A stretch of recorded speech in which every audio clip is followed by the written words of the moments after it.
गरीब हैं ये लोग, भूखे हैं ये लोग, इतना काम करके यहां आते हैं, ऑफकोर्स इलीगली आते हैं, वो भी ठीक नहीं है, हम समझते हैं। लेकिन हम इमिग्रेशन के पीछे लगेंगे, हमारे वहां लग गया कि बांग्लादेशी के पीछे लगेंगे, माइनॉरिटी के पीछे लगेंगे, as opposed to saying we will include everybody. If we have to suffer a little bit, it's okay. We will suffer a little bit. We will share. But nobody wants to share. They want to keep their pie bigger and bigger. Sam Pitroda there once again in the clutches of a controversy. The chairman of the Indian Overseas Congress has once again put the party in a tough spot.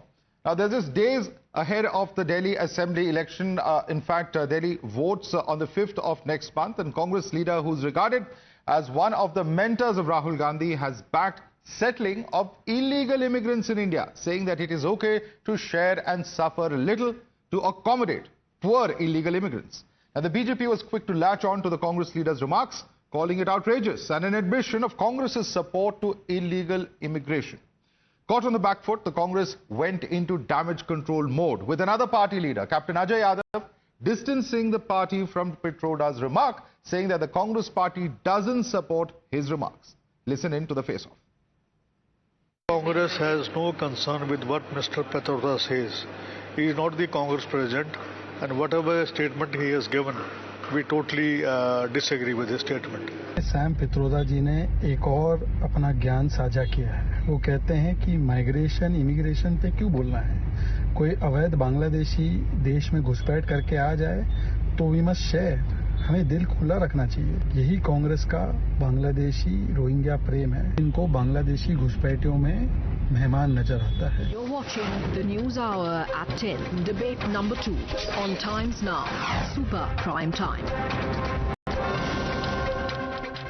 All right, Tuhin, Tushar, as well as Kamruzaman Chaudhary join us from debate number 1. But with us now is Syed Aslam Pasha, political analyst. Syed Aslam Pasha, the government's estimate in 2016 was that there are 20 million illegal immigrants from Bangladesh here in India. The figure's probably much higher today, but we don't have an official one. But why would anyone, defend illegal immigrants coming into India? I mean, it's illegal. It's stated there that it's not part of the law. It's not allowed as per the law. Why would anyone even think of defending such a thing? Yeah. So, Madhav, first of all, I would want to ask the BJP, the spokesperson from the BJP, the so-called pseudo-nationalist BJP, sir, you have been in the government for the last 10 years. The borders are protected by your government, right? The directions are from your side, okay? And you've been in power for the last 10 years. I would want to understand, how did these illegal immigrants come in? Do you have the responsibility, the protection of the borders, and any illegal immigrant who is coming and creating menace in our country, you are responsible for this. Stop politicizing this issue. Can I have an answer from you? How did these people come in? If it is about 20 million, which is about 2 crore people, how did these many people come in? No, Syed Aslam Pasha, I'll certainly question the BJP, and I will put that question to the BJP. But can you tell me, is Sam Pitroda right in defending illegal immigrants into India? He says we will have to suffer a little bit. Are you ready to suffer a little bit? Madhav, I would want to tell categorically, and I would want to put it on record, any type of illegal immigrant, any illegal immigrant menace should not be tolerated. Okay. We should have strong borders. So what action should be taken on Mr. Pitroda for advocating this? No, let me just tell you. There is a porous border between India and Bangladesh. It is the responsibility of the Indian government. Definitely, sir. I'm putting that question across to the BJP, but they will also say that for 60 years you were ruling. And it was as porous then as it is today. But nevertheless, it's the government's responsibility for the last 11 years. How has this illegal immigration not been stopped? And it is a fact. And I will say one thing today. When Trump entered office, we saw how we put out a raft of executive orders, over 200 of them, one of which was against deportation of illegal immigrants. At the end of the day, does Syed Aslam Pasha have a point when he says that the government has not done much in this regard? Well, Madhav, since Mr. Pasha relishes calling me pseudo-national, can I take the liberty of calling him Mr. Anti-national? I think, he should refrain from using such language.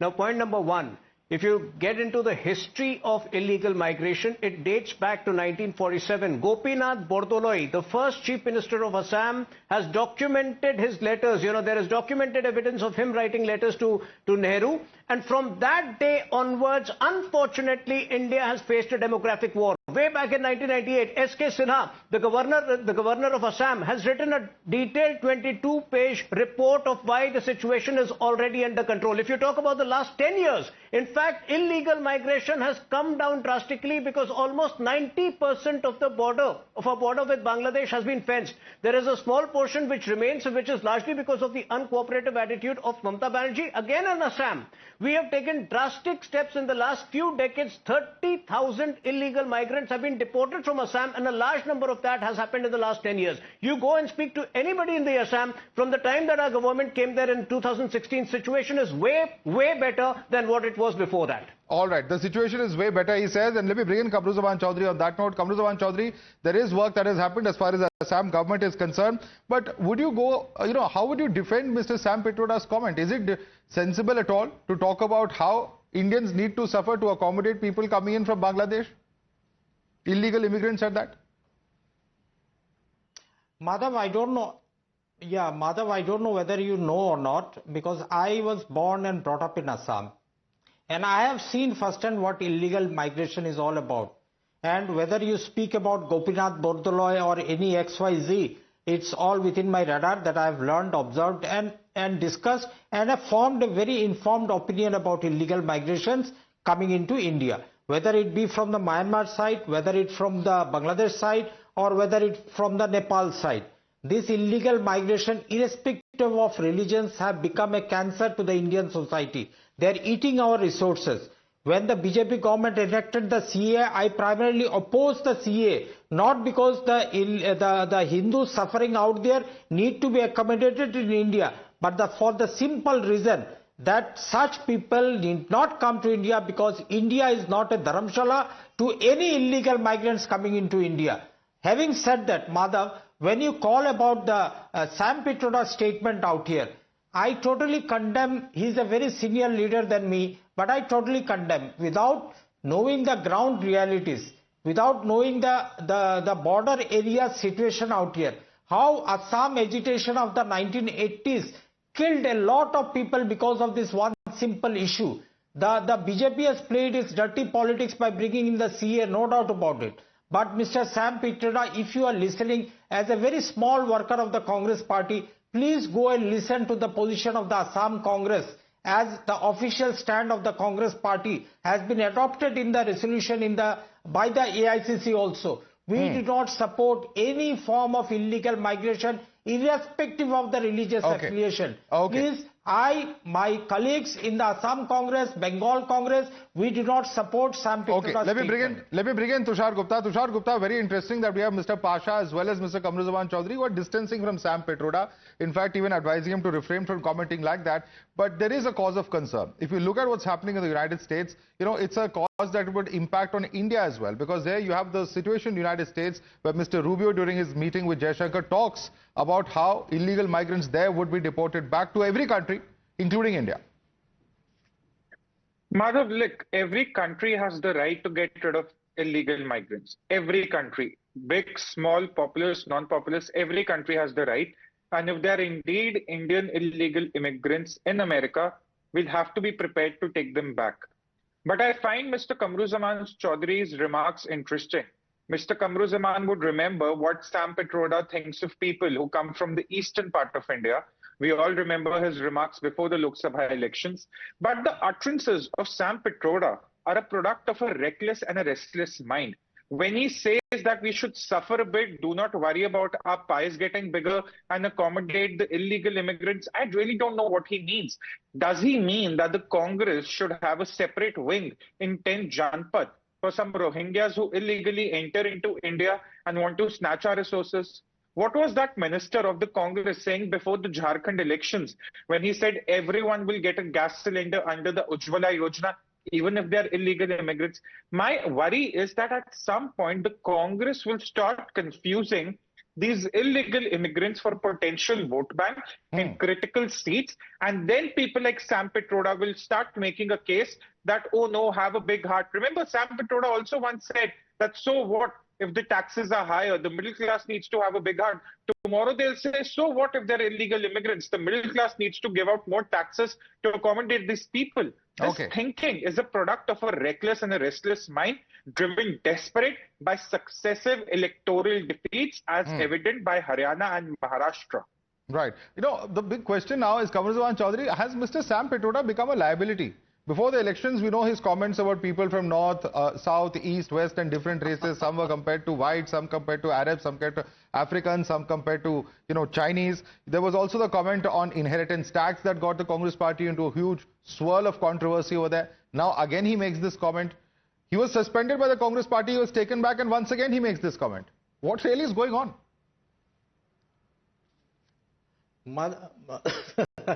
Madhav, you see, I will not try to comment above my paycheck. I cannot comment on a leader who is a overseas president of the Indian Overseas Congress, or rather Tuhin Sinha here as a spokesperson of the party. I believe he will also refrain from commenting on the overseas friends of the BJP. So it's very natural, but I believe the leadership of the Congress party will take his comments into consideration, and I believe he will be course correcting. Okay, there will be a course correction. What that course correction is, we don't know. Tuhin Sinha, quick closing comments. The border states.